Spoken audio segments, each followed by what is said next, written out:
नागरिक सलमा हार्दिक स्वागत एवं नमस्कार छ आदरणीय श्रोता। म नारायण अवस्थी, प्रविधि संयोजनमा साथ दिँदै हुनुहुन्छ राजेशजी र छोटुजीले। नागरिक सल बिहान 7:30 देखि 8:30 सम्म दिनहुँ आउने गर्दछ, यहाँहरूलाई जानकारी छ र हामीले विविध विषयमा बहस चलाउने गर्दछौँ। आज मैले गेटा मेडिकल कलेजको विषयमा कुराकानी गर्नेछु।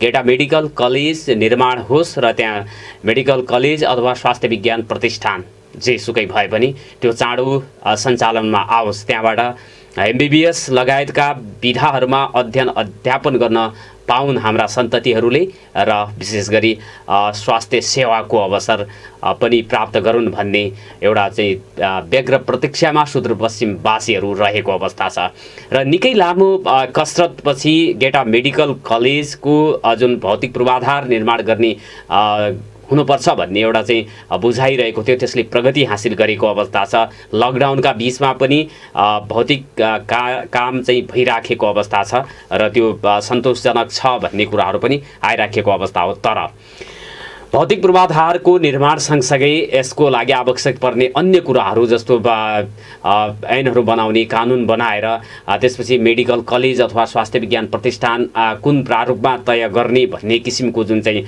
यो नीतिगत कुराहरूमा प्रगति शून्य जस्तै भएको छ भन्ने कुराहरू आएका छन् र यी विषयहरूमा सुदूरपश्चिमेली जनताको चासो चाहिँ र चिन्ता बढ्नु स्वाभाविकै हो। त्यही भएर हामी गेटा मेडिकल कलेजको सञ्चालनको विषय, त्यसको चाहिँ निर्माण कार्य, भौतिक प्रगतिको कुराहरू हेर्दाखेरि बाहिरबाट हेर्दाखेरि पनि भवनहरू बनिसकेको अवस्था छ। यद्यपि भित्रका चाहिँ अब इन्टेरियर डेकोरेसनका कुराहरू पनि होलान्, त्यसमा उपकरण जडान गर्ने कुराहरू पनि होलान्। त्यस विषयमा पनि हामी चाहिँ छलफल आजको बसाइमा कुराकानी गर्नेछौँ। गेटा मेडिकल कलेज निर्माण कार्यका कार्यकारी निर्देशक भीमबहादुर साउद सरसँग मैले कुराकानी गर्नेछु। त्यसपछि सङ्घीय सांसद नारद मुनि राणासँग कुराकानी गर्नेछु। पूर्व सांसद हिरादत्त भट्टसँग आजको नागरिक सवालमा मैले संवाद गर्नेछु। गेटा मेडिकल कलेजका विषयमा मैले उहाँहरू तीनैजनासँग कुराकानी गर्नेछु र कुराकानी गर्नको लागि सर्वप्रथम गेटा मेडिकल कलेजका कार्यकारी निर्देशक भीमबहादुर साउदलाई टेलिफोन सम्पर्कमा जोड्नको लागि म अनुरोध गर्न चाहन्छु र गेटा मेडिकल कलेज का विषयमा अब भवनहरू निर्माण भइसकेपछि पढाइ सञ्चालन हुनुपर्ने अथवा अस्पताल सञ्चालन हुनुपर्ने हो, त्यसका लागि सरकारले बजेटको व्यवस्था पनि पर्याप्त मात्रामा नगरेको भन्ने किसिमका कुराहरू चर्चाहरू बाहिर आइराखेको अवस्था छ।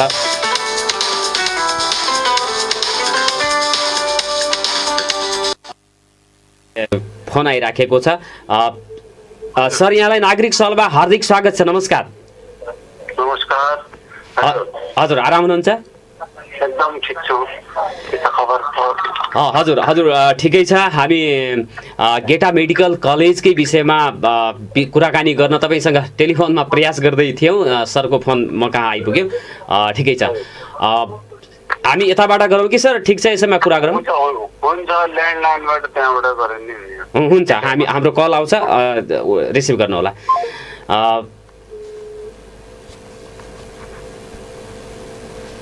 गेटा मेडिकल कलेजको विषयमा हामी कुराकानी गर्न गइराखेका छौँ र भीमबहादुर साउद कार्यकारी निर्देशक हुनुहुन्छ, उहाँलाई टेलिफोन गइराखेको छ। सम्भवतः उहाँले रिसिभ गरिसक्नु भएको छ। गेटा मेडिकल कलेजको निर्माण र त्यसपछि त्यसमा पढाइ र त्यसपछि स्वास्थ्य सेवा पाउनुपर्ने व्यग्र प्रतीक्षामा सुदूरपश्चिमवासीहरू रहेको अवस्था छ र हालका दिनमा भौतिक प्रगतिले चाहिँ उचाइ लिएको हामीले देखिराखेका छौँ। यसै विषयमा कुराकानी गर्नको लागि हामीसँग जोडिनु भएको छ कार्यकारी निर्देशक भीमबहादुर साउद। सर, यहाँलाई नागरिक सवालमा हार्दिक स्वागत छ। नमस्कार। नमस्कार। नमस्कार सर, यो गेटा मेडिकल कलेजको भौतिक निर्माणको प्रगति कति भएको छ सर? अब भौतिक निर्माणको प्रगति भने अब यो अलग अलग अनुसार संरचना अनुसार फरक पनि छ हैन? हजुर हजुर। अब हाम्रो 7वटा प्याकेज अन्तर्गत काम भइरहेको हो। अब अहिले 8औं प्याकेज अहिले भर्खरै हामीले निकालेका छौँ हैन? यो 5वटा प्याकेजहरू यो वर्ष पूर्ण गर्ने भनेर अब टेन्डर प्रोसेसमा जाने भनेर अगाडि बढ्छ। अब यो 7वटा प्याकेजमा हाम्रो अब अलग अलग को प्रगतिहरू फरक फरक छ। अब न्यूनतम पूर्वाधार जस्तो कलेज भवन हाम्रो सकियो होइन, निर्माण सम्पन्न भइसकेको छ। केही सानोतिनो भित्रको कामहरू बाहेक अरू कलेज भवन हाम्रो सम्पन्न भइसकेको छ। प्रशासनिक भवन पनि लगभग झन्डै 1 महिनाभित्रमा हाम्रो सम्पन्न हुने अवस्थामा छ। यसको पनि झन्डै हाम्रो 85% काम सम्पन्न भइसकेको छ। अनि त्यसपछि अब यो अस्पताल भवन चाहिँ 2टा उसमा हो, 300 बेड तल 300 बेड माथि, पछि 2टा प्याकेज गरेर भएको हो। यसमा चाहिँ तल्लो प्याकेजको हाम्रो पुससम्ममा सकिन्छ। अब हाम्रो तलको ओपिडीहरू लगायत जम्मै तल्लो प्याकेजमा थियो। त्यो हाम्रो चाहिँ नै झन्डै हाम्रो यो पुसभित्र चाहिँ यो काम सकिन्छ। अहिले 90% काम यसको भइसकेको छ। अनि त्यसपछि आएर अब हस्टेल बिल्डिङहरूको हस्टेलहरू 2टा छात्रावासहरू हो, बोइज र गर्ल्स गरेर 2टा छात्रावासमा चाहिँ 2टैको प्रगति अब 70% छ। यो हाम्रो चाहिँ फागुनसम्म हो, फागुनसम्ममा सकिन्छ यो पनि हाम्रो यो छात्रावास भवनहरू। अब अलिकति त्यो कार्पेटहरू त अलि बाहिरबाट मगाउनु पर्ने भएर भित्रको त्यो कार्पेटिङको काम अलिकति गाह्रो भएर चाहिँ सामान अन्य तेस्रो मुलुकबाट आउने भएर होइन।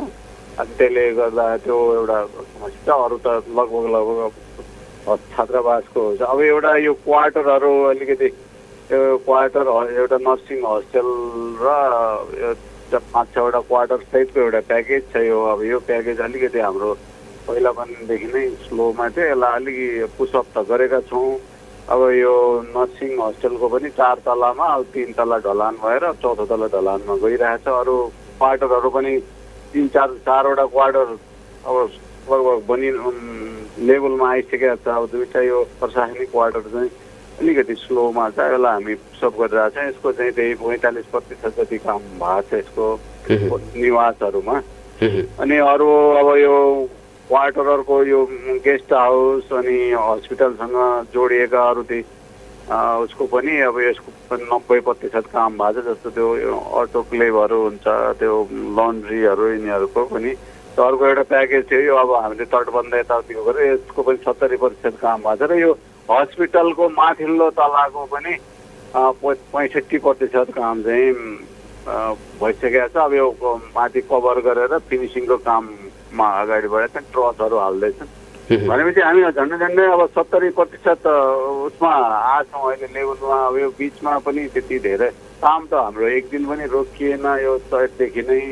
तर पनि अब हामीलाई अब न्यूनतम पूर्वाधारहरूको अहिले भएकोमा अब हाम्रो झन्डै यी संरचनाहरू हामीले त्यसै पनि 77को चैत्रसम्ममा टार्गेट राखेर लगभग हाम्रो यो पिरियडभित्रमा सकिन्छन् कि भन्ने हामीले आश गरिरहेका छौँ। र अब नयाँ प्याकेजहरू पनि क्रमशः हामी अब यो एउटा प्याकेज निकालेर अहिले मूल्याङ्कनको अगाडि बढेका छौँ। अब 2टा प्याकेजहरू हामी तुरुन्तै यो दसैँ सँगसँगै अथवा दसैँ अगाडि हामी निकाल्छौँ। खानेपानी अनि बिजुली सप्लाई लगायतको यो प्याकेज र अनि केही क्वार्टर। र अब हस्टेल पनि 240 जनालाई मात्र अहिले भएको छ। 2टा छात्रावासहरू फेरि थप्नु भने एमबिबिएस सुरु भयो भने 1 वर्षमा झन्डै अब हाम्रो 90देखि 100 माथिको इन्टेकहरू आउँछ होइन। त्यो हिसाबले अब 4वटासम्म छात्रावासहरू कम्तीमा चाहिने भएर अब 2टा छात्रावासको हामी तुरुन्तै छात्रावास र त्योसँग जोडिएकाहरू गरेर अब 2-3वटा प्याकेजहरू कन्टिन्यू हामी तयारीमा छन्। ड्रइङ डिजाइन एस्टिमेटको काम चाहिँ लगभग फाइनल अवस्थामा छ।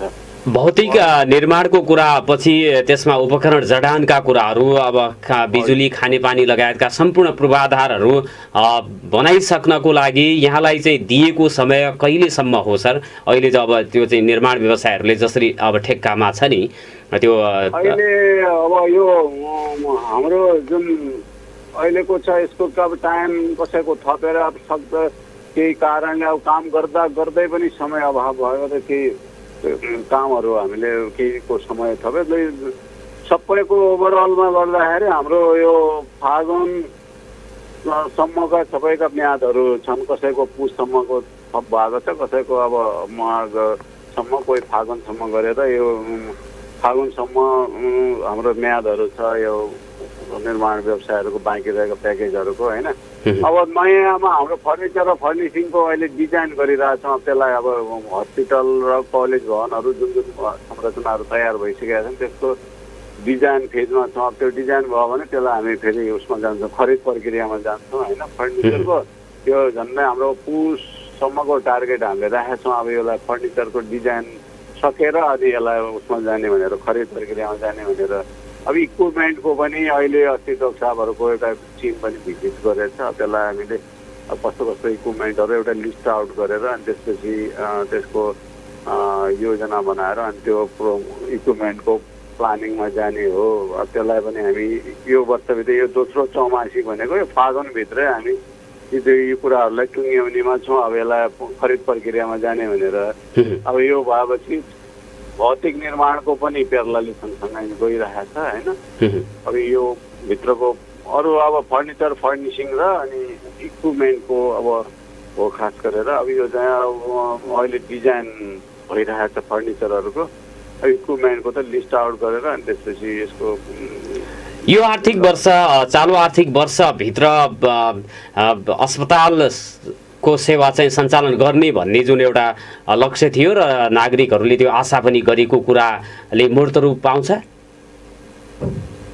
अब अरू कुराले त समस्या नआउन सक्छ होइन। अब त्यो हामी प्रयास चाहिँ गरिरहेछौँ। अब भौतिक कुराहरू सिभिल वर्क्सको काम चाहिँ लगभग सकिन्छ हाम्रो होइन। पुस माघभित्रै सकिन्छ सिभिल वर्क्सको। अब तल भुइँतला माथि ओटीहरू, अब सबै ओपिडी लगायतको सम्पूर्ण सेवाहरू पहिलो प्याकेजमै छ। त्यो भएपछि पहिलो प्याकेज हाम्रो पुससम्ममा सिभिल वर्क्सको काम सकियो भने त्यसमा फर्निचर यताउतिको कामहरू अगाडि बढाउन सकिन्छ भनेपछि अब हामी प्रयास चाहिँ अब अन्य केही बाधा व्यवधानहरू भएन भने अब त्यसको फेरि हस्पिटलको लागि अब मान्छेको प्रोक्योर गर्ने व्यवस्थापन गर्ने समय केही लाग्न सक्छ होइन। अब त्यो हिसाबले हामी यता निर्माणको हिसाबले लगभग तयारीमा हुन्छौँ होला। अब उसको हिसाबले चाहिँ व्यवस्थापनको हिसाबले केही समय लाग्न सक्छ। नभए पनि अब आउने आर्थिक वर्षको सुरुमा चाहिँ हामी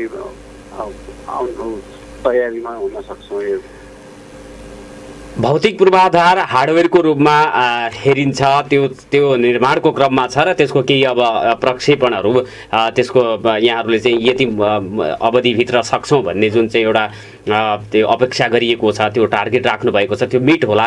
त्यसपछि चाहिने सफ्टवेयरको कुराहरू जस्तो मेडिकल कलेज अथवा स्वास्थ्य विज्ञान प्रतिष्ठान, अस्पताल र पढाइ सञ्चालन गर्नको लागि त सफ्टवेयरको कुराहरू पनि आवश्यक पर्छ होला।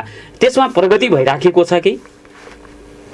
अब यसमा के छ भनेपछि अहिले हामी अब यो हार्डवेयरको अब 2 फेजको हो यो हाम्रो होइन। अब अहिले पहिलो फेजलाई हामी के काम छ र अब सेकेन्ड फेजको अहिले त्यही भने नि सेकेन्ड फेजको हामीले कन्सल्टेन्सी परामर्शदाता समेत छनौट गरेर केही ड्रइङ डिजाइनहरू अगाडि बढाएला रिभाइज गरेर अगाडि गइरहेछौँ। 4-5वटा प्याकेजहरू अब यो तुरुन्दै कन्टिन्यू एउटा निस्किसकेको छ। अब 3-4वटा प्याकेज कन्टिन्यूमा जाँदैछौँ। अब यो यसलाई हामीले 2 फेज गरेर अब सम्पूर्ण संरचनाहरू 80-81सम्ममा अब न्यूनतम यतै भइहाल्छ। थप संरचनाहरू आवश्यक भए जोडिँदै जान्छन्। त्यसलाई 80-81सम्म जाने हो हामीले होइन। अब त्यो अरू कुराहरूको हकमा सफ्टवेयरको पाटोमा चाहिँ के हो भने अब यसको जस्तो अब हस्पिटल अगाडि स्टार्ट गरेर अनि त्यसपछि चाहिँ पठन पाठनलाई अगाडि बढाउने कुराहरू अब त्यो त्यही हिसाबले पनि एउटा मोडालिटी त्यो पनि छ अहिले होइन। अब त्यो ढङ्गले गयो भने अब हामी यसलाई अगाडि पिकअप गर्न सक्यो भने अस्पताललाई अगाडि सञ्चालन गर्न सक्यो भने त्यो सँगसँगै पढाइको बाटो पनि सँगै अगाडि बढ्छ। अब सरकारले त्यसका लागि कार्यविधि बनाउने, ऐन बनाउने, निर्देशिकाहरू बनाउने कुराहरूकोमा चाहिँ प्रगति भइराखेको अवस्था हो। हजुर, अब यसको विषयमा के हो भने अब हामीले आफ्नो एउटा ड्राफ्टिङ गर्ने कुराहरू अब आन्तरिक हामी गरिरहेछौँ। त्यसको केही समस्या भएन।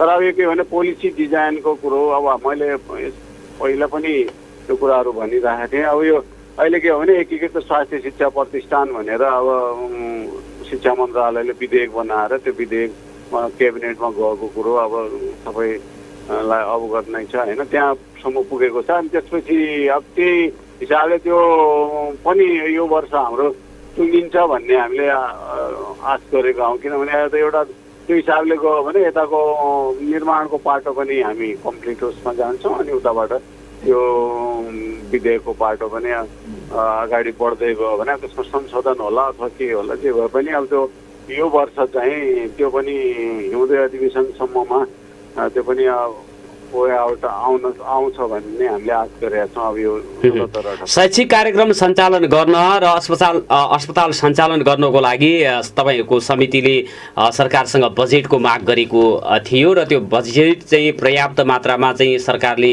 दिएन भन्ने कुराहरू पनि आएको छ, त्यस्तो हो?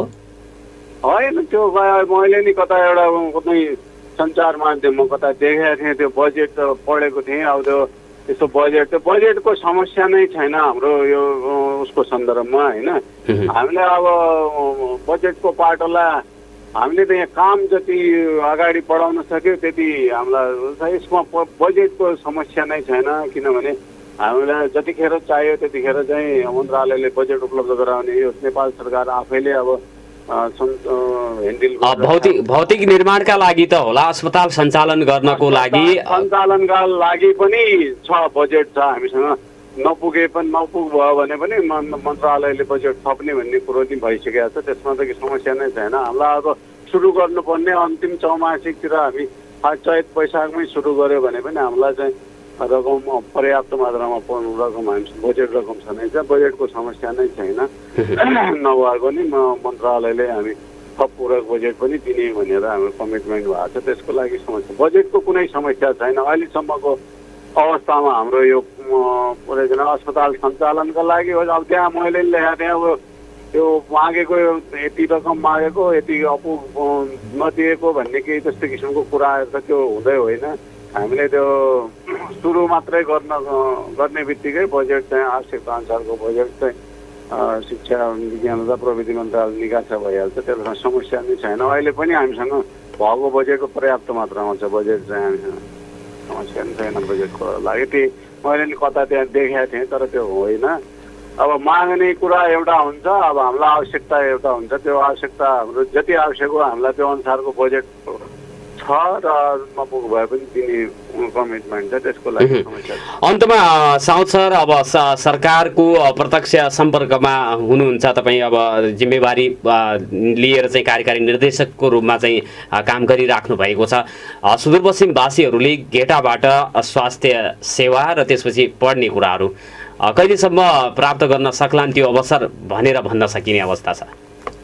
अब हामी यो एउटा यसको के हुन्छ भने मैले हिजो कता एउटा पेपरमा देखेँ, त्यो यति 3 अरब कति खर्च भएर अनुमति नै पाएन भनेर कता लेखे जस्तो देखाएको थिएँ। त्यस्तो त हुँदै होइन, किनभने यसको एउटा विधि प्रक्रिया आफ्नो किसिमले जान्छ कि अब यो मेडिकल कलेज भनेपछि यसको अरू कलेज जस्तो सामान्य हिसाबले हिँड्ने कुरा। अब अनुमति नेपाल सरकार आफैले निर्माण गरिराखेको मेडिकल कलेजलाई नेपाल सरकारले नै अनुमति नदिने भन्ने कुरो त त्यो हुँदैन। त्यस्तो किसिमले पनि कता न्युजमा आए जस्तो मलाई साथीहरूले नि भनिराख्नु भएको थियो। अब त्यो आफै नेपाल सरकारले निर्माण गरिरहेको छ मेडिकल कलेज भनेर त्यो सातै प्रदेशहरूमा गर्ने उसमा यो पनि एउटा त्यो भित्र परेको हुनाले यो पहिलो प्रायोरिटी 1 प्रोजेक्ट पनि हो नेपाल सरकारको। अब आफैले निर्माण गरिरहेको प्रोजेक्ट आफैले चाहिँ अनुमति नदिने विषय नै हुँदैन। अब यो हामी यसमा चाहिँ दुविधामा पर्नु हुँदैन र अब अहिले निर्माणको कुरो यो सँगसँगै गइरहेको अवस्थामा यसलाई हामी अब यो वर्ष 77-78 सम्ममा एउटा मिनिमम संरचनाहरू हामी न्यूनतम संरचना निर्माण गरिसकेपछि यो सँगसँगै अस्पताल पनि हामीले अब सुरुमै 600 बेड अब नसकियो भने पनि हामी कम्तीमा 150 बेडबाट सुरु गर्ने कि भन्ने हिसाबले पनि हामीले त्यो अनुसारको एउटा कार्ययोजना बनाएका छौँ। अब यो पुरा जुन यसको कार्ययोजना छ, कार्ययोजना अनुसार नै हामी अहिलेसम्म अगाडि बढिरहेछौँ। त्यो निर्माणको पाटो होस् अथवा सफ्टवेयरको पाटो, दुइटै कुराहरू। अब यसमा चाहिँ हामीले अगाडि जाँदैछौँ। अब निर्माण पनि सकिन्छ, सँगसँगै अस्पताल सुरु भयो भने पठन पाठनको हकमा पनि अब एउटा नीति अब अहिले चाहिँ नेपाल सरकारको स्वास्थ्य नीति छ, त्यो अनुसारको हामीलाई अब पठन पाठनको विषय पनि अगाडि बढाउने अनुमति कक्षा सुरु गर्ने कुराहरू हुन्छन्। अब लगभग हामी भनौँ न यो वर्षको इन्टर अथवा अर्को वर्षभित्रमा हामी पढाइको हकमा के छ भने यसको विभिन्न चरणहरू छ। तपाईँहरूलाई थाहा छ, अब यो एमडी एमबिबिएस अब विभिन्न कक्षाहरू कसरी चलाउने, कुन मोडलमा जाने, यो अब प्र्याक्टिसहरू एउटा आफ्नो किसिमको छ नेपाल सरकारको होइन। गेटा मेडिकल कलेजको नियति राप्ती स्वास्थ्य विज्ञान प्रतिष्ठान, कर्णाली स्वास्थ्य विज्ञान प्रतिष्ठानको जस्तो हुनु हुँदैन भन्ने चासो पनि छ नागरिकहरूको। अब एमबिबिएसको पढाइ नै नहुने भन्ने किसिमको भइदियो भने त समस्या हुन्छ। त्यसका लागि पनि चाहिँ यो र त्यो र यहाँको फरक छ। यो भनेको अब के हो भने विशुद्ध अहिले सरकारले आफै ह्यान्डल गरिरहेको छ होइन। त्यो लगायत अरू प्रदेशहरूमा पनि खोल्ने, त्यसमा र यसमा फरक हुन्छ। अब त्यो यताको हकमा जाने 3 वर्ष अथवा 4 वर्षको एउटा क्राइटेरियाहरू छ, त्यसलाई मिट गर्नुपर्ने हुनसक्छ प्रतिष्ठानहरूको हकमा होइन। अब हाम्रोमा यसमा के छ भने अब सरकार आफैले सञ्चालन गर्ने भएपछि चाँडै चाहिँ एमबिबिएसको कक्षाहरू अब त्यसको लागि तयारीहरू पर्याप्त मात्रामा चाहिन्छ। तर हामी स्पिडमा गइरहेछौँ जानतर होइन। अब त्यो के भने त्यो कलेज चलाउने भन्ने कुराहरूमा त्यसको धेरै कुराहरू जोडिन्छ नि त त्योसँग होइन। तर पनि हामी यहाँ भौतिक पूर्वाधारको तयारीलाई त्यही त त्यो थुप्रै कुराहरूलाई सँगसँगै लगेर चाहिँ चाँडोभन्दा चाँडो गर्नको लागि तयारीको अवस्था सरकारको कस्तो छ भनेर चिन्ता चासो व्यक्त गरिराखेको छ। सरकार चाहिँ सशक्त ढङ्गले अगाडि बढेको छ। सरकारको सक्रियता छ पुरै। यो हामी पनि अब निर्माण समितिको हिसाबले हामी पनि लागेछौँ। अब यो चाँडोभन्दा चाँडो अब यो वर्षको पूर्वाधारहरू निर्माणको काम सकियो भने अर्को वर्षमा हामी कुन कुन अब कक्षाहरू कसको कुन कुन उसको अब जस्तो अरूको जस्तो यहाँ एमबिबिएस नचल्ने त्यस्तो हुने सम्भावना नै रहँदैन, किनभने यो मेडिकल कलेजको हिसाबले जाने भएर अर्को वर्षभित्रमा चाहिँ यो मोडलसहित अगाडि आउँदै गर्दाखेरि हामीले यसलाई सञ्चालनमा ल्याउन सक्ने अवस्था रहन्छ। यसको ढिलो हुने अथवा यो हुने अवस्था नै छैन, किनभने यो एउटा अहिलेको लागि यहाँको यो हाम्रो सुदूरपश्चिमको लागि एउटा प्रायोरिटी 1 को प्रोजेक्ट पनि हो। सबैले यसलाई शिक्षा मन्त्रालयले पनि यसलाई चाहिँ प्रायोरिटीका साथ अगाडि बढाउने भने, तर चाँडोभन्दा चाँडो चाहिँ अरू विकल्पहरू खोजेर पनि पठन पाठनको प्रक्रियाहरू अगाडि बढाउने भन्ने कुरो चाहिँ भएको छ। हवस् सर, जानकारीको लागि समय दिनुभयो, यसको लागि धन्यवाद दिन चाहन्छु। धन्यवाद छ। यहाँहरू अब निश्चित रहन्छ चाँडोभन्दा चाँडो अब यो ठ्याक्कै डेडलाइन भन्दा पनि अर्को यो वर्षको इन्डदेखि अर्को वर्षको मिडसम्ममा हामी कुनै न कुनै कक्षाहरू यहाँ अगाडि बढाउनु। हवस् हवस्। आदरणीय श्रोता, गेटा मेडिकल कलेजको विषयमा हामी संवाद गरिराखेका छौँ। कार्यकारी निर्देशक भीमबहादुर साउदसँग मैले कुराकानी गरेँ। अब भने हामी सङ्घीय सांसद नारद मुनि राणासँग कुराकानी गर्न गइराखेका छौँ। प्राविधिक मित्रलाई उहाँलाई टेलिफोन सम्पर्कमा जोड दिनको लागि म अनुरोध गर्दछु र त्यसपछि मैले नेपाली काङ्ग्रेसका पूर्व सांसद हिरादत्त भट्टसँग कुराकानी गर्नेछु। गेटा क्षेत्रकै स्थानीय बासिन्दा पनि हुनुहुन्छ र राजनीतिक रूपमा पनि उहाँ सक्रिय हुन्छ। पूर्व सांसद पनि भइसक्नु भएको अग्रज नागरिक हुनुहुन्छ। उहाँसँग मैले कुराकानी गर्नेछु गेटा मेडिकल कलेजको सञ्चालनको विषयमा र सरकारको तर्फबाट सरकारको धारणाहरू के रहेको छ। गेटा मेडिकल कलेजको भौतिक प्रगति हुँदै गर्दाखेरि यसको लागि आवश्यक पर्ने जस्तो कक्षाहरू सञ्चालन गर्नको लागि, अस्पताल सञ्चालन गर्नको लागि र विभिन्न अब विधाहरू बहुविधामा चाहिँ सञ्चालन हुन्छ अथवा कसरी जान्छ भन्ने किसिमले अब सरकारी पक्षको धारणा लिनको लागि हामी सङ्घीय सांसद सत्तापक्षका सांसद पनि हुनुहुन्छ र कैलालीकै जनप्रतिनिधि माननीय नारद मुनि राणासँग हामी टेलिफोन सम्पर्कमा जोडिने प्रयास गर्दैछौँ। उहाँले टेलिफोन सम्पर्क जोड्दै हुनुहुन्छ राजेशजीले, तर रिसिभ भइराखेको छैन। हामी छोटो व्यापारिक विश्राम गर्नुपर्ने पोइन्टमा पनि पुगेका छौँ। छोटो व्यापारिक विश्राम र टाइम चेकपछि हामी दुवैजनासँग कुराकानी गर्ने प्रयास गर्नेछौँ। नागरिक सवाल सुन्दै गर्नुहोला। पुनः स्वागत छ आदरणीय श्रोता। नागरिक सवालमा गेटा मेडिकल कलेजको निर्माण र त्यसपछि त्यसको सञ्चालनको विषयमा हामी कुराकानी गरिराखेका छौँ र सङ्घीय सांसद माननीय नारद मुनि राणासँग हामी जोडिने प्रयासमा छौँ। उहाँले हाम्रो टेलिफोन रिसिभ गरिसक्नु भएको छ। राजेशजीले उहाँलाई मसँग जोड्दै हुनुहुन्छ र गेटा मेडिकल कलेज सुदूरपश्चिम प्रदेशको गौरवको आयोजना हो र त्यसमा पछिल्ला दिनहरूमा भौतिक प्रगति भइराखेको छ र त्यसपछि पठन पाठन र उपचारको जस्तो अस्पतालको सेवा सञ्चालन कहिले होला भनेर व्यग्र प्रतीक्षामा सुदूरपश्चिमवासीहरू बसिराखेको अवस्था छ। यसमा सरकारको धारणा, सरकारको तयारी के रहेको छ भनेर मैले जानकारी माग्न गइराखेको छु र कुराकानी गर्नको लागि हामीसँग सङ्घीय सांसद माननीय नारद मुनि राणा जोडिनु भएको छ। मान्यज्यू, नागरिक सवालमा हार्दिक स्वागत छ। नमस्कार। नमस्कार, धन्यवाद। हजुर, आराम हुनुहुन्छ? सन्चै छु, आरामै छु, आराम चाहन्छु। तपाईँहरू सबैलाई सुखी भएको देख्न चाहन्छु। हजुर हजुर, धन्यवाद। मान्यज्यू, अब यो सुदूरपश्चिमकै लामो प्रतीक्षाको विषय भनेको गेटा मेडिकल कलेजको निर्माण हुनु हो। भौतिक प्रगति भइराखेको अवस्था छ। अलिकति अब यो लकडाउनका कारणले गर्दाखेरि सुरुवातमा अलिक सुस्त भए पनि अहिले ठिक अवस्थामा चलिराखेको छ। झन्डै झन्डै कुल मिलाएर 70% जति कामहरू भइसकेको अवस्था छ भनेर भर्खरै कार्यकारी निर्देशकले हामीलाई बताउनु भएको छ। र यो चाहिँ अब अर्को कुरा, मैले जस्तो भौतिक पूर्वाधारको विकास अथवा निर्माण हुँदै गर्दाखेरि यसलाई आवश्यक पर्ने नीति नियम निर्देशिकाहरू जुन चाहिँ सरकारले बनाउनु पर्ने हुन्छ, त्यो कुरा चाहिँ अलि जसरी हुनु पर्थ्यो त्यसरी भइराखेको छैन। निर्माण कार्य सम्पन्न हुने बित्तिकै पढाइ अथवा अस्पताल सेवा सञ्चालन गर्नको लागि सरकारको तयारी चाहिँ नपुगेको जस्तो चाहिँ यो भइराखेको छ। यस विषयमा यहाँको चाहिँ जानकारी के छ तपाईँसँग? सर्वप्रथम धन्यवाद दिन चाहन्छु। वास्तवमा अघि तपाईँले भने जस्तै हामीले 2066 सालदेखि कैलालीको गेटा मेडिकल कलेजलाई निर्माण गर्नुपर्छ भनेर म त्यति बेला सांसद पनि थिएँ, संविधान सभाको सदस्य थिएँ। त्यति बेला हामीले निकै सङ्घर्षबाट हामीले यो एउटा ठुलो उपलब्धि, स्वास्थ्य क्षेत्रको राष्ट्रिय गौरवको, स्वास्थ्य क्षेत्रको सबैभन्दा ठुलो एउटा आयोजना थियो, हामी गेटामा मेडिकल कलेज स्थापना गर्न सफल भयौँ। यद्यपि त्यसको शिलान्यासहरू, निर्माण कार्यहरू 71 साल र 73 सालबाट अलिकति गति लिएको देखिन्छ।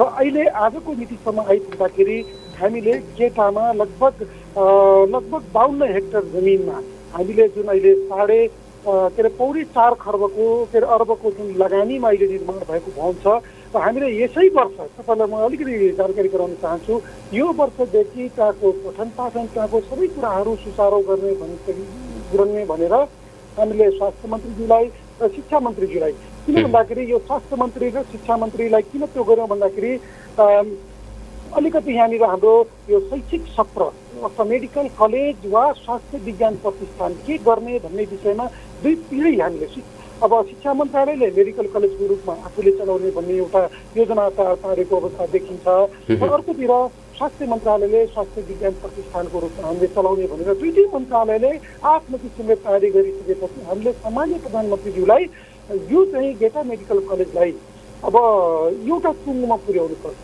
या शिक्षाले नै चलाउने भएपछि मेडिकल कलेजको रूपमा शिक्षाले नै गरोस्, या स्वास्थ्यले गर्नुपर्छ भनिसकेपछि स्वास्थ्य मन्त्रालयले नै गृह कार्य गरोस्। तर दुईटा मन्त्रालयले तयारी गर्दाखेरि हामी अन्यलमा भयौँ भन्दाखेरि स्वास्थ्य मन्त्रालयबाट गर्ने भन्ने कुरा हामीले अगाडि बढाइसकेको अवस्था थियो।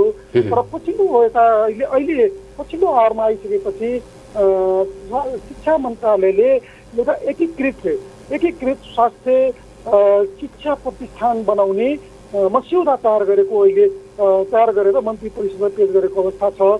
र यो अहिले चिनिसकेको अवस्था नभएको हुनाले गेटा मेडिकल कलेज अथवा गेटा स्वास्थ्य विज्ञान प्रतिष्ठान जस्तै राप्तीको कुरा गरौँ या कर्णालीको कुरा गरौँ या अरू पनि जुन हाम्रा हेल्थ प्रोफेसनल स्कुल कलेजहरू, एजुकेसन फाउन्डेसनहरू छन्, यी सबैलाई नेपाल सरकारले, चाहे त्यो तपाईँको महोत्तरीको कुरा गरौँ, बर्दिवासको कुरा गरौँ, संस्कृतको कुरा गरौँ, बुटुवलको कुरा गरौँ, यी सबैलाई एउटा एकीकृत स्वास्थ्य शिक्षा प्रणालीभित्र लगेर सञ्चालन गर्ने र त्यसको वनडोर सिस्टममा एकीकृत प्रणालीबाट अगाडि बढायौँ भने त्यसले चाहिँ त्यसको समग्र नेपालभरि यसको निगरानी, देखरेख, व्यवस्थापन, सञ्चालन, त्यसपछि गुणस्तरीय क्वालिटीका कुरा पनि हामीले गर्न गइरहेका छौँ। यी सबै कुरालाई जोडेर अगाडि बढाउने भनेर तयारी गरेको छ।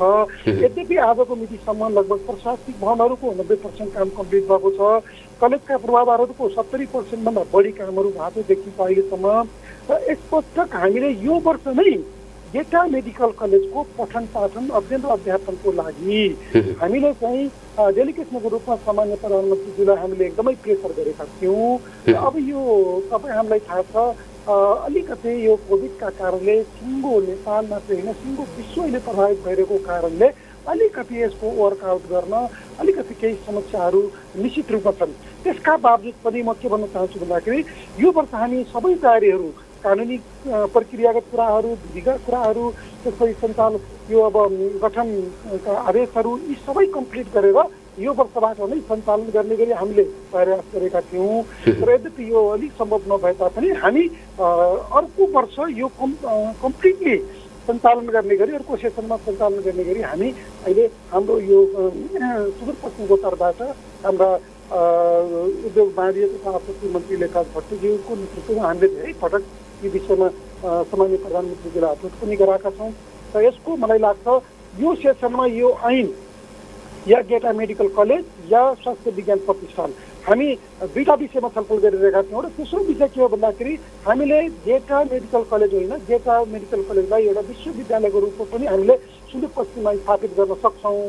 अब नेपाल सरकारले शिक्षा मन्त्रालय मार्फत राख्न खोजेको अर्कोतर्फ चाहिँ स्वास्थ्य मन्त्रालयले आफ्नो मार्फत राख्न खोजेको र हामीले त्यही त यो मन्त्रालयका बीचमा पनि कुन मन्त्रालय मातहत सञ्चालन गर्ने भन्ने विषयले गर्दाखेरि यता चाहिँ कार्यक्रमहरू सञ्चालन गर्न ढिला हुने त होइन अझै भन्ने पनि छ नि त चिन्ता होइन। एकदम निश्चित रूपमा म तपाईँको कुरासँग सहमत छु। तर हामी क्लियर के छौँ भन्दाखेरि स्वास्थ्यको कुरा जोडिएको कारणले अब यसलाई हामीले एउटा सुरुमा हामीले यो गेटा स्वास्थ्य विज्ञान प्रतिष्ठानै बनाउनुपर्छ हाम्रो सबैको जोड त्यसैमा रह्यो।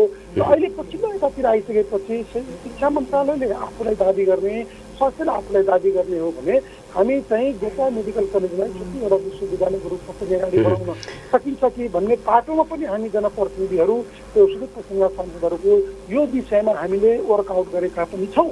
तर यो विषयमा अब नेपाल सरकारले अब विश्वविद्यालय भनेको तपाईँ मैले बोलेर आजको भोलि नै सञ्चालन हुने विषय होइन। तर त्यो क्षेत्रको प्रदेश सरकार त्यसपछि हामी केन्द्रीय सरकार केन्द्रीय जनप्रतिनिधिहरू र सबैको सहकार्य र सहयोग र समन्वयमा हामी विश्वविद्यालय युनिभर्सिटीको रूपमा पनि गेटा मेडिकल कलेजलाई हामी अगाडि बढाउन सक्छौँ। त्यो पाटोमा पनि हामीले छलफल गरेका छौँ। तर यद्यपि यो पुरिएको छैन। हामी निकट भविष्यमा म धेरै भन्न चाहदिनँ हामी चाँडै नै यो गेटा मेडिकल कलेज अथवा गेटा विश्वविद्यालय स्वास्थ्यको त्यो के अरे प्रवेशित कुरा विश्वविद्यालयको कुरा गरौँ या हामी कलेजको कुरा गरौँ हामी कुनै न कुनै टुङ्गोमा चाँडै नै हामी पुग्दैछौँ।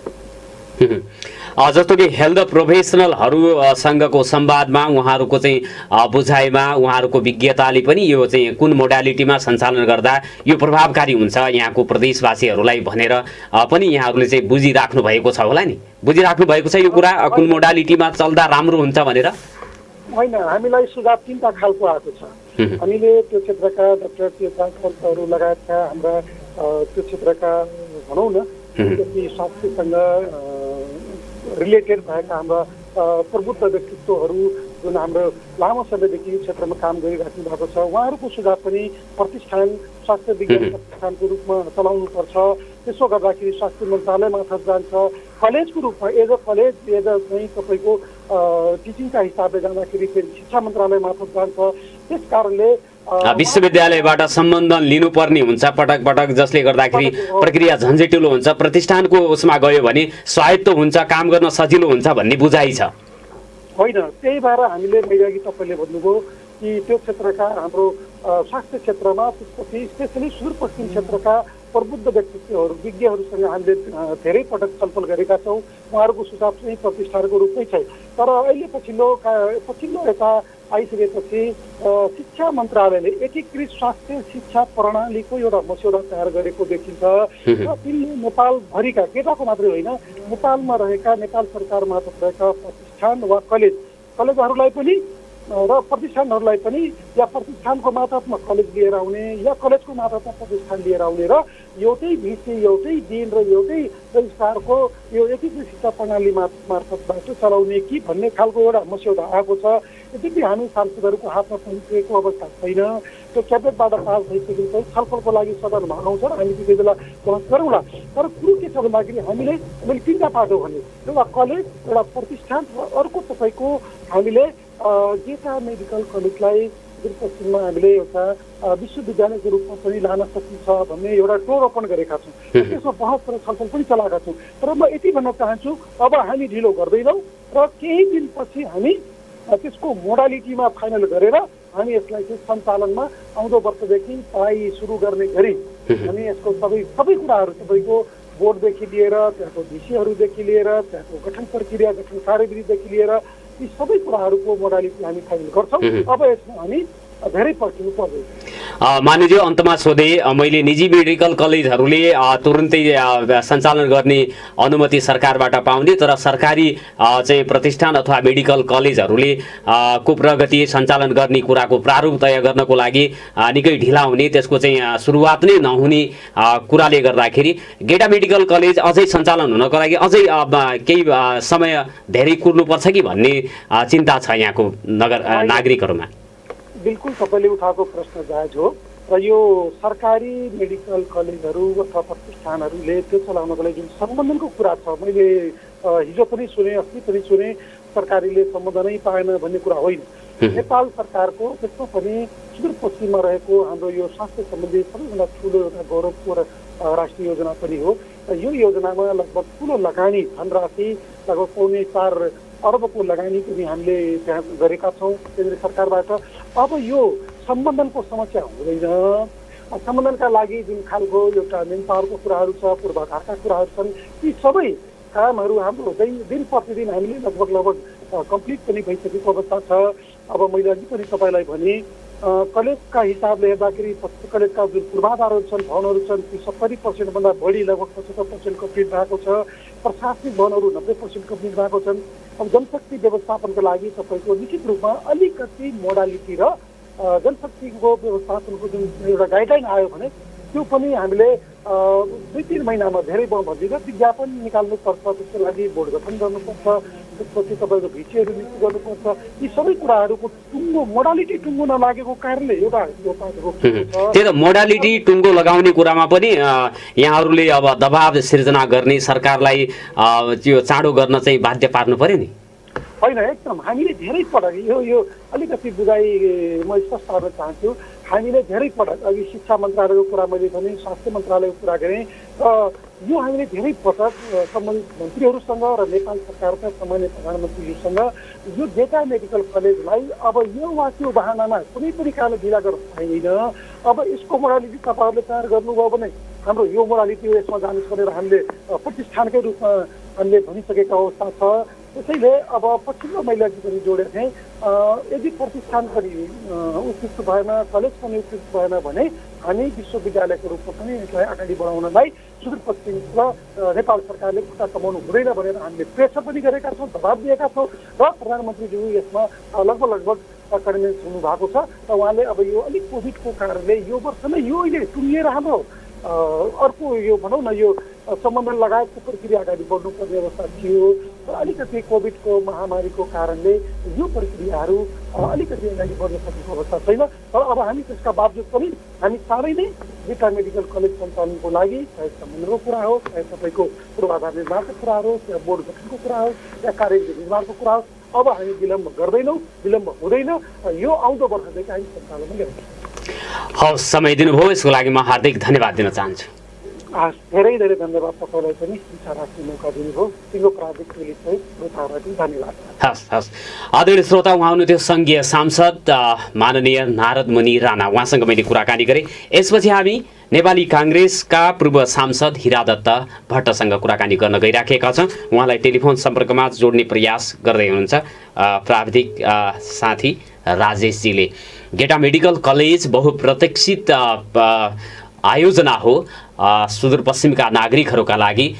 नेपालगञ्ज र भारतका विभिन्न सहरहरूमा उपचार गर्न जानुपर्ने बाध्यता सुदूरपश्चिमवासीहरूको रहेको छ र गेटा मेडिकल कलेज अथवा स्वास्थ्य विज्ञान प्रतिष्ठानका रूपमा सञ्चालन भयो भने त्यो बाध्यता हट्न जान्छ र जनशक्ति उत्पादनको किसिमले पनि गेटा मेडिकल कलेजबाट जनशक्तिहरू उत्पादन भएर सुदूरपश्चिमका विभिन्न जिल्लाहरूमा उहाँहरूले सेवा प्रदान गर्न सकिने आकाङ्क्षा सुदूरपश्चिमवासीहरूको रहेको छ। हामीसँग कुराकानी गर्नको लागि पूर्व सांसद हिरादत्त भट्ट जोडिनु भएको छ। यहाँलाई नागरिक सवालमा हार्दिक स्वागत छ।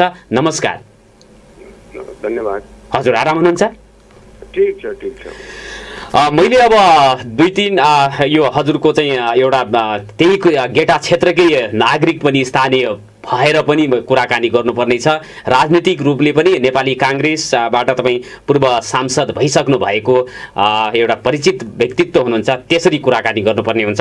गेटा मेडिकल कलेजको सञ्चालनको कुराहरू निर्माणकोमा प्रगति भइराखेको चाहिँ देखिन्छ बाहिरबाट हेर्दाखेरि, र यो चाहिँ यसको सञ्चालनको कुरामा जस्तो अब प्रक्रियामा नै नगएको, कानुनहरू कार्यविधिहरू नीतिहरू तर्जुमा नभएको, त्यसपछि त्यसको कर्मचारी नियुक्तिका कुराहरू होलान्। अब भौतिक पूर्वाधार सँगसँगै चाहिँ अर्को चाहिँ यो नीतिगत पूर्वाधारहरू तय गर्ने कुरामा सरकार कहाँनिर पुगेको छ भन्ने यहाँको चाहिँ मूल्याङ्कन रहेको छ। यो चाहिँ धेरै पुरानो यो चाहिँ यो क्षेत्रको मान्छेको आकांक्षा हो। मेडिकल कलेजको 2056 सालतिर शङ्कर आचार्यजी आउनु भएको थियो इन्डियाबाट। उहाँले चाहिँ सुरु गर्नुभएको थियो एउटा मेडिकल कलेज खोल्छु भनेर, र काठमाडौँमा म आएर त्यो जग्गा चाहिँ कहाँ गर्ने सुदूरपश्चिमाञ्चलमा खोल्दाखेरि कञ्चनपुर र कैलालीमा खोज्ने कुरा भएको थियो त्यो बेला। र त्यो बेलामा कृष्ण प्रसाद घिमिरेजीहरूको टिम चाहिँ जग्गा सेलेक्सन गर्न चाहिँ आउने कुरा भयो। त्यसमा उहाँले मलाई चाहिँ त्यहीँको चाहिँ र म अप्पर हाउसको लिडरको हैसियतले मसँग सल्लाह गरेर कहाँ खोल्ने भनेर भन्नुभएको थियो। मैले चाहिँ दुईवटा चाहिँ ठाउँ देखाएको थिएँ। एउटा चौकी डाँडा चाहिने यो माला खेतीको त्यो बेला, र अर्को यो गेटाको यो। र मेरो अहिले चाहिँ झन्गडी जानु सक्दैन, हाम्रो सभापति चाहिँ नारायण मिश्रसँग सल्लाह गरेर तपाईँहरू चाहिँ यहाँ बनाउनु होला भनेर त्यो बेलामा त्यो चाहिँ ठाउँ चाहिँ सेलेक्सन गेटामा भएको। गेटामा त्यो ठाउँ सेलेक्सन गरे हुने बित्तिकै मान्छेहरूमा चाहिँ मेडिकल कलेज हाम्रो सुदूरपश्चिममा चाहिँ आउँछ भनेर ठुलो आकांक्षा भयो। त्यो कुरा पनि त्यसै सेलाएर गयो। र अहिले चाहिँ नि मैले के देखिरहेको छु भने अब निर्माणको चाहिँ नि करिब सिद्धिँदैछ निर्माणको, तर हामीले सञ्चालन गर्न सकेका छैनौँ। हाम्रो अवस्था के छ भने अब हाम्रो चाहिँ नि संविधानले जनताको जीवधनको चाहिँ नि सुरक्षा सम्पूर्ण सरकारको जिम्मा छ, र यो हेल्थको चाहिँ नि जिम्मेवारी चाहिँ जनताको होइन सरकारले जिम्मा लिएको छ। अहिलेको हाम्रो मौलिक अधिकार थियो। त्यो अवस्थामा एउटा मात्रै सरकारी कलेज धनगढीको हो, त्यो चाहिँ कोरोनाको जिम्मा लाग्यो। हाम्रो 19 कोरोना हस्पिटलमा चाहिँ हामीले स्थापित गरिसकेपछि र जनतालाई चाहिँ नि प्राइभेटमा जाने आफ्नो गरी खाऊ भनेर सरकारले हात खडा गरिदिने भएको मेडिकल कलेजलाई पनि अब निर्माण हुन लागेको मेडिकललाई पनि सञ्चालन गर्न सक्ने अवस्थामा पुगेका छौँ हामी। अब त्यो परिस्थिति भएको हुनाले मलाई के लाग्छ भने अब यसमा दुईटा कुरा छ। अहिले यसलाई मेडिकल कलेजको एउटा चाहिँ यो डाक्टरहरूलाई उत्पादन गर्ने थलोको रूपमा चाहिँ विकास गर्ने, अथवा जनतालाई चाहिँ यो चाहिँ हेल्थको अनुभूति दिने भन्ने कुरामा चाहिँ छ। अब यो दुईटा चाहिने कुरामा एउटा मेडिकल कलेजको रूपमा यसलाई स्थापित गरेर कुनै चाहिँ युनिभर्सिटी अन्तर्गत दिने हो भने मलाई लाग्छ हामीले सोचेको जस्तो अनुभूति दिन सक्दैन मेडिकल कलेजले अहिले। त्यसको लागि हामीले प्रतिष्ठानको रूपमा डेभलप गर्न सक्नुपर्छ। प्रतिष्ठान भएपछि उसले चाहिँ त्यसमै मात्रै केन्द्रीभूत हुन्छ, त्यसलाई चाहिँ जनतासम्म पुगाउनु, जनतालाई सेवा दिन सक्नु, र गुणस्तरीय चाहिने स्वास्थ्य चाहिने जनतामा पुगाउनु, र गुणस्तरीय चाहिने उत्पादन गर्नु चाहिने जनशक्तिलाई पनि जनशक्ति उत्पादन गर्नु। यो दुईटा लक्ष्य लिएर अगाडि बढ्नुको लागि प्रतिष्ठान चाहिने आवश्यक देखाएको छौँ हामीहरूले। जस्तो हाम्रो पूर्वाञ्चलतिर पनि हेल्थको लागि हबको रूपमा चाहिने धरानको चाहिने हाम्रो धरान चाहिने यो हेल्थ साइन्स चाहिने चाहिने भयो, त्यहाँ चाहिँ उत्पादित भएका हाम्रा धेरै चाहिने या त सुदूरपश्चिमाञ्चलमा पनि छन् प्रचुर जनशक्तिहरू। त्यो भएको हुनाले यसलाई चाहिने प्रतिष्ठानकै रूपमा चाहिने हामीले अगाडि बढाउनु पर्छ भन्ने मेरो चाहिने धारणा पनि थियो। र त्यो कारणले गत चाहिने यो सरकारभन्दा पहिला शेरबाजी भएको ठाउँमा म चाहिने डेलिगेसनमा पनि गएको थिएँ, यसलाई प्रतिष्ठानको रूपमा लगाउँ र जसले गर्दाखेरि हाम्रो यसको उद्देश्य अनुरूप जनताको यसमा सेवा पुगाउन सकौँ भन्ने चाहिने मेरो धारणा थियो। म गएको थिएँ त्यो बेलाको सरकारले हुन्छ पनि भनेको, तर अहिले मैले एउटा ऐन पनि देखेँ अध्यादेशको रूपमा आउन लागेको भनेर भन्छन्।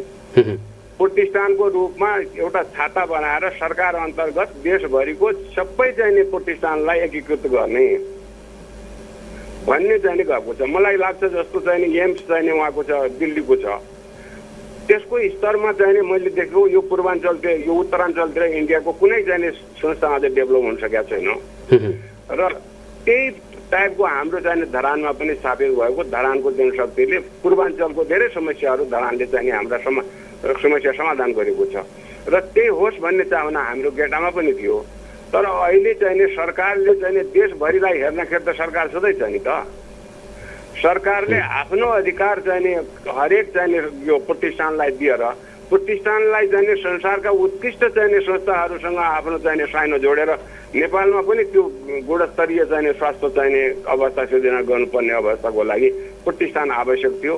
त्यो बाटोमा चाहिँ जानुको लागि पनि अहिले सरकारले जुन अध्यादेश ल्याउँछ त्यसमा अल्मलिए जस्तो लागेको छ मलाई चाहिँ। जुन चाहिँ कानुनको चाहिँ यो मस्यौदाको चाहिँ प्रस्ताव गरेको छ त्यसमा धेरै मेडिकल कलेज अथवा यो प्रतिष्ठानहरूलाई एकीकृत गरेर एउटा चाहिँ भिसी अन्तर्गत राखेर चाहिँ काम गर्दाखेरि सोचे जस्तो रूपमा त्यो चाहिँ प्रगति ती चाहिँ मेडिकल कलेज अथवा प्रतिष्ठानहरूले गर्न सक्दैनन् भन्ने बुझाइ हो। मैले त्यही भने, किनभने यदि त्यो चाहिँ छाताको रूपमा चाहिँ एउटै संस्था अन्तर्गत हाल्ने हो भने मेडिकल कलेज पनि चाहिँ युनिभर्सिटी अन्तर्गत थियो नि त अहिले नेपालमा त। शिक्षा चाहिँ उसमा चाहिँ हाम्रो जस्तो मेडिकल कलेजले चाहिँ दुनियाँभरको चाहिँ उसँग समस्या भएको धेरै डिपार्टमेन्ट हेर्नु सक्छ, उसले ध्यान दिन सक्दैन। त्यसकारण प्रतिष्ठान भनेको उसलाई चाहिँ हामीले आफूलाई चाहिँ डेभलप गर्नुको लागि चाहिँ उसलाई नै हामीले चाहिँ स्वतन्त्र अधिकार दिनुपर्छ। नियन्त्रणमा कुनै छाता मुनि राखेर छाता सङ्गठनले सबै चाहिँ प्रतिष्ठानको ध्यान दिन सक्दैन। त्यसकारण प्रतिष्ठान चाहिँ जहिले पनि हेल्थ मिनिस्ट्री अन्तर्गत स्वतन्त्र निकाय हुन्छ र हामीले मनाइ थियो त्यो चाहिँ ऐन ड्राफ्ट गर्नमा जस्तो धरानकोमा त्यहाँ चाहिँ स्वास्थ्य मन्त्रालय सबै चाहिँ त्यो बेला युनिभर्सिटी अन्तर्गत चाहिँ स्वास्थ्य मिनिस्ट्री अन्तर्गत चाहिँ हामीले स्वतन्त्र निकाय बनाएको थियौँ धरानलाई। र अब त्यस्तै किसिमको चाहिँ स्वतन्त्र निकाय र प्रतिष्ठानको रूपमा डेभलप होस् भन्ने चाहना छ। र अहिले त चाहिँ कमसेकम चाहिँ यो कोभिडमा पनि केही पैसा चाहिँ भएको रहेछ। अब उसले चाहिने किसिमको पैसा दिएको भए कमसेकम चाहिँ अहिलेको चाहिँ उसको महामारीको रूपमा त्यहाँ चाहिँ अस्पताल त सञ्चालन हुन सक्थ्यो नि त। अहिले अस्पताल सञ्चालन गर्ने चाहिने वातावरण पनि मैले बनेको देखाएको छैन अहिले। अथवा यो अस्पताल सञ्चालन गर्न सक्ला जस्तो पनि मैले सरकारको वातावरण देखाएको छैन। त्यसकारण चाहिँ सरकारले देशभरि पुरा हेर्ने हुनाले सरकारले सक्दैन। त्यसकारण प्रतिष्ठानलाई नै यो अधिकार दिनुपर्छ र अलग अलग प्रतिष्ठानको चाहिँ अलग अलग चाहिँ अस्तित्व स्वीकार गर्नुपर्छ भन्ने मेरो भावना हो। किनभने हाम्रो यो देशको चाहिँ संविधानले नै भन्छ यदि एकीकृत चाहिँ उसबाटै चाहिँ देशको विकास हुने भए चाहिँ प्रान्तीय भावना पनि हामीहरू चाहिँ आउने थिएन नि त। प्रान्त सरकार र यो चाहिँ स्थानीय सरकारको भावना अनुसारमा देश गइसकेका हुनाले अहिले फेरि केन्द्रीकृत चाहिँ सारा चाहिँ अधिकारहरूलाई केन्द्रीकृत गर्ने सरकारको यो कहाँबाट चाहिँ यो चाहिँ उनीहरूलाई रहर पलाउँछ भन्ने मलाई लागिरहेको छ क्या त।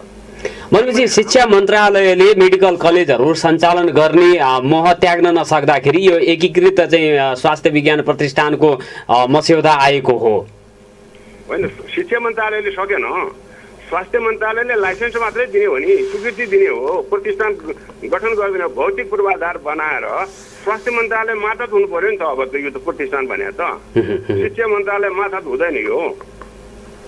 अब यसका लागि त नागरिक स्तरबाट अब तपाईँको राजनीतिक दलका हिसाबले पनि नेपाली काङ्ग्रेसले सदनमा खेल्ने भूमिका पनि आवश्यक पर्छ होला।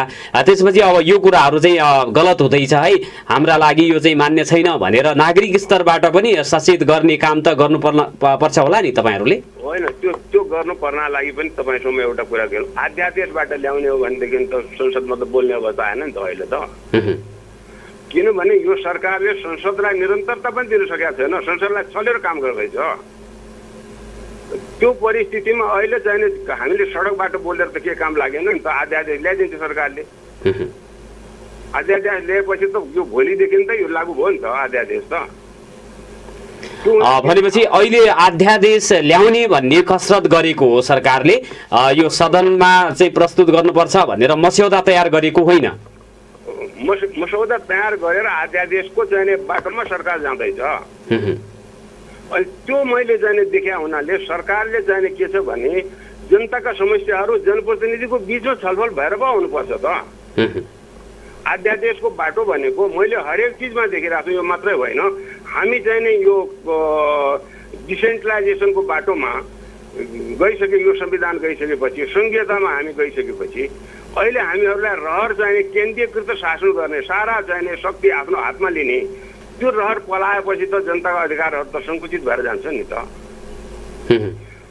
अब दोस्रो चाहिँ नि अहिले मैले देखेँ के चाहिँ नि भने यही चाहिँ नि मेडिकल कलेजको चाहिँ नि स्थितिमा यदि चाहिँ नि हामीले चाहिँ नि कबुल गरे अनुसार जाने हो भने त मलाई लाग्छ डाक्टर केसीको समस्या पनि चाहिँ नि आउने थिएन होला। डाक्टर केसीसँग पनि हामीले सम्झौता गरेका छौँ, संविधानमा पनि वचन दिएका छौँ कि जनताको चाहिँ हेल्थको जिम्मेवारी सरकारको हो, जनताको होइन आफ्नो हेल्थको। अब कुनै पनि चाहिँ नि नेपालीले चाहिँ नि हेल्थको जिम्मेवारी सरकारले लिनेछ भनेर ग्यारेन्टी दिएको छ नि त अहिले। तर हामीले हात खडा गरिसक्यौँ। अहिलेको महामारीमा पनि तपाईँले डे टु डे हेर्नु भएको छ नि, सरकारले हात खडा गरिसकेको छ, आफ्नो चाहिँ आफै गर भनिरहेछ। अनि यस्तो अवस्थामा चाहिँ नि हामी कसरी गेटामा चाहिँ नि यो सालै चाहिँ नि हामी गर्न सक्थ्यौँ, यो के अरे यो सरकारले सक्थ्यो यो चाहिँ नि अहिलेको अस्पताल सञ्चालन गर्न। अस्पताल सञ्चालन गरेको भए मलाई के लागेको थियो सुरुमा भने गेटामा अस्पताल सञ्चालन हुन्छ, कोभिडको चाहिँ नि बाढीले लिन्छ, जनताले सहुलियत पाएको कैलाली सेती अस्पताल जो छ त्यो त चाहिँ कमसेकम जनताले चाहिँ नि जसको चाहिँ नि आय स्तर कमजोर छ त्यसको लागि चाहिँ नि इलाज गर्ने ठाउँ त पाइराखेको थियो नि त। भनेपछि सरकारले जुन चाहिँ मस्यौदाको रूपमा अध्यादेश नै लिने भन्ने जुन सोचाइ राखेको छ त्यो गलत साबित हुन्छ भन्ने बुझाइ नेपाली काङ्ग्रेस र अब चाहिँ तपाईँको रहेको छ। होइन, मेरो चाहिँ के रहेको भने कुनै पनि यो प्रतिष्ठान भनेको स्वतन्त्र हुन्छ, प्रतिष्ठानलाई हामीले स्वतन्त्रता दिने हो, त्यसको पूर्वाधार बनाएर सरकारले स्वतन्त्र प्रतिष्ठानलाई कसैको छाता चाहिने सङ्गठनभित्र हालिदिएपछि त युनिभर्सिटीभित्र चाहिने अनुबन्धन लिएको र त्यसमा फरक के भयो? त्यसको हुनाले हामीले या त यो कुराहरू प्रसङ्गहरू के बहसहरू पनि के उठेको छ भने यो विश्वविद्यालयको रूपमा विकास गर्न सक्यो भने जस्तो स्वास्थ्य हाम्रो चाहिँ इन्जिनियरिङको अलग्गै विश्वविद्यालय, स्वास्थ्य क्षेत्र हेर्ने अलग्गै विश्वविद्यालय भयो भने त्यो चाहिँ अझ प्रभावकारी हुन्छ भन्ने किसिमको बहस पनि उठेको छ। त्यो सान्दर्भिक हो? होइन, मलाई के लाग्छ भने प्रतिष्ठान भनेको नै स्वयं विश्वविद्यालय हो। यो प्रतिष्ठानभित्र यो क्षेत्रभरको चाहिँ नि यसले लिडिङ चाहिँ नि रोल लिनुपर्छ भन्छु म त हेल्थको रूपमा। हाम्रो चाहिँ नि यो सुदूरपश्चिमाञ्चल क्षेत्रको लिडिङ रोल लिएर चाहिँ अगाडि बढ्ने हो हेल्थ पोस्टमा चाहिँ गेटाको चाहिँ नि हाम्रो प्रतिष्ठानले। त्यो बाटोमा जानलाई यसलाई कसैको चाहिँ नि माथा दिएर त्यो उसले चाहिँ समस्या समाधान गर्न सक्दैन नि त। यसले स्वयं चाहिँ नि विश्वविद्यालय हुन्छ, त्यहाँ कुलपति हुन्छ प्रतिष्ठानको। त्यो हुँदाखेरि देशभरिको एउटा प्रतिष्ठान बनाएर सारा मेडिकल कलेज त्यसमा हात दिएपछि कहाँबाट चाहिँ नि उसले समस्या समाधान गर्न सक्छ? आफै समस्याको भुमरीमा फस्न सक्ने अवस्था रहन सक्छ। त्यसो भए त मलाई के लाग्छ भने यो सरकारले चाहिँ प्रतिष्ठानको कन्सेप्टमै सरकार जान सकिरहेको छैन। प्रतिष्ठान भनेको त्यो एकाडेमी हो जसले कि चाहिँ नि आफू अन्तर्गत सम्पूर्ण उसलाई चाहिँ नि आफ्नो अवयवलाई आफूलाई व्यवस्थित गर्न सकोस्। अब यसको चाहिँ नि के त चाहिँ नि हामीले यसलाई चाहिँ नि मेडिकल यो विश्वविद्यालय अन्तर्गत दिने के त यसको छाता बनाएर एउटा विश्वविद्यालय बनाएर देशभरिको चाहिँ नि मेडिकल कलेजलाई त्यसमा हाल्ने, त्योभन्दा बाहिर त हामी जान सक्ने नै भएनौँ। हामी त प्रतिष्ठानको रूपमा डेभलप गर्नु पर्यो भन्ने सोचमा त हिँड्न सकेको हाम्रो मनस्थिति नै छैन नि त। भनेपछि सरकारको मनस्थिति गेटामा स्वास्थ्य विज्ञान प्रतिष्ठान सञ्चालन गर्नुपर्छ भन्ने छैन भन्ने बुझ्यो यो कुराले गर्दाखेरि? होइन, उसले चाहिँ मेडिकल गर्ला तर चाहिँ कसैको माथत गराएर यसको उद्देश्य अनुरूप त हामी जान सक्दैनौँ नि त। यसलाई एउटा चाहिँ चिर परिचित अब एउटा नमुनाको रूपमा विकास गर्नको लागि यसले फेरि चाहिँ सहयोग माग्नै हिँड्दै जानु पर्यो, काठमाडौँ नै धाउनु पर्ने स्थिति आयो भने त्यसले चाहिँ जति जुन हिसाबले गर्नुपर्छ त्यो प्रगति गर्न नसक्ला भन्ने आशंकाले गर्दाखेरि यो अहिले आयो छाता ऐन भनेर जुन भनिएको छ त्यो पनि प्रभावकारी हुन्न भन्ने बुझाइ। त्यो चाहिँ जो छाता ऐन छ, छाता ऐनले कामै गर्दैन प्रतिष्ठानको लागि भनिरहेको छु मैले त। जस्तो चाहिँ नि प्रभावकारी चाहिँ यदि छाता ऐन अन्तर्गत हुन्थ्यो भने धरानले पनि प्रभावकारी रोल गर्न सक्दैन थियो पूर्वाञ्चलमा। पूर्वाञ्चलमा धरानले प्रभावकारी रोल गरेको छ हेल्थको मामलामा।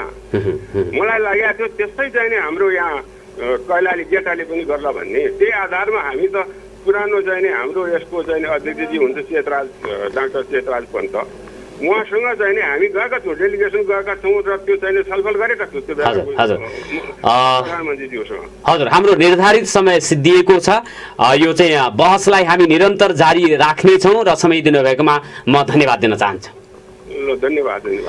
आदरणीय श्रोता, उहाँ हुनुहुन्थ्यो नेपाली काङ्ग्रेसका पूर्व सांसद, राष्ट्रिय सभाका पूर्व चाहिँ अध्यक्ष पनि, नेपाली काङ्ग्रेसको चाहिँ नेतृत्व चाहिँ गर्नुभएको थियो राष्ट्रिय सभामा। उहाँले हिरादत्त भट्टसँग मैले कुराकानी गरेँ र गेटा मेडिकल कलेज स्वास्थ्य विज्ञान प्रतिष्ठानको रूपमा सञ्चालन हुनुपर्छ र त्यसपछि उसले एउटा चाहिँ यो क्षेत्रमा एउटा मोडलको रूपमा आफूलाई विकास गर्न सक्छ भन्ने मान्यता सुदूरपश्चिमवासी नागरिकहरूको पनि रहेको हामीले पाएका छौँ र यस विषयमा हामी आगामी दिनहरूमा पनि बहस गर्ने छौँ भन्ने म यहाँहरूलाई चाहिँ जानकारी दिन चाहन्छु र प्रविधि संयोजनमा साथ दिनुहुने राजेशजी र छोटुजीलाई धन्यवाद दिँदै हामीलाई कुराकानी गर्नको लागि समय दिनुहुने तिनैजनालाई धन्यवाद दिन चाहन्छु र हाम्रा श्रोताहरूलाई पनि धन्यवाद दिँदै बिदा माग्छु। नमस्कार, शुभ दिन।